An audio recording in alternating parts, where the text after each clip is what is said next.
Welcome back. Last week we talked about the lower leg and the calf muscles, and then that tendon in the back that affects us when we're running or walking, and the Achilles tendon. So what are some common stretches that we hear out there? Now, I mentioned before, and when we talk about other various stretches, that stretches help you feel good, but it doesn't change how you feel internally and give you control. It feels good, and so I want to go over some of the common ones because I want to make sure you're doing them safely, but just know that this is something that's applied to you, but you don't have an internal change, which is what I advocate for when you're trying to work on fixing a certain pain in your body, is how to get that internal change that you can control by calming down your nervous system.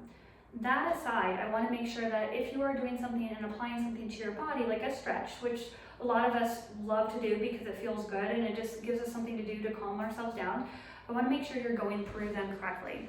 So one of the common stretches for your calf muscle is you can sit somewhere and you take some kind of rope or something that's non-elastic. This happens to be a computer wire, which works great, and you put it around the ball of your foot, and then you sit and then you stretch your foot back and you pull it back.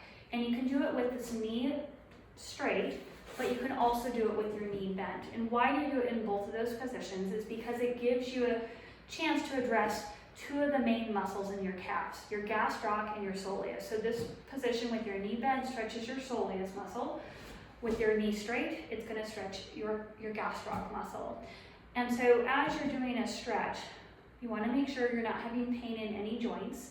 And you also want to make sure that you are calming yourself down, allowing your chest to drop, and you're breathing through it.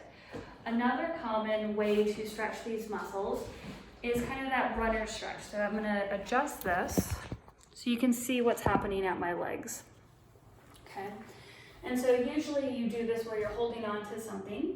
And let me adjust that a little bit more so you can see further down. Okay. And you get into a runner stretch position. So with this stretch now, I'm stretching the back leg. And again, we're going to do it with the knee straight, so I get the gastroc, and then with the knee bent, so I can get the soleus. And you're in this position. Make sure you always have something next to you so that when you're balanced, you're not working on your balance, you have something that's supporting you for your balance. And you sit into the stretch, 15, 20, 30 seconds.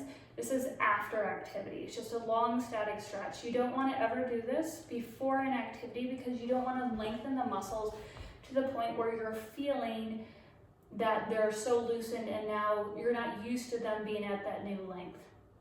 Another way to do it is if you have a platform.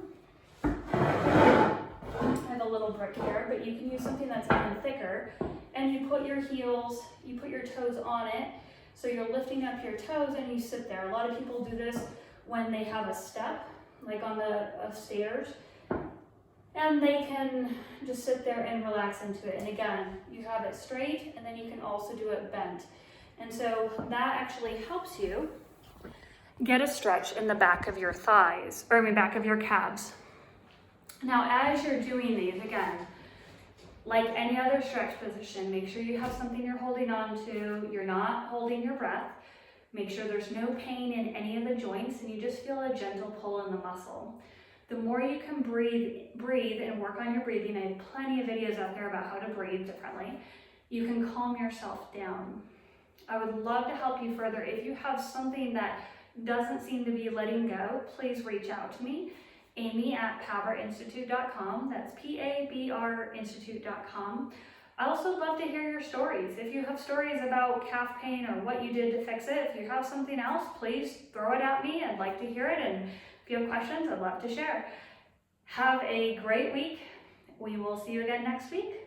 Take care. Bye.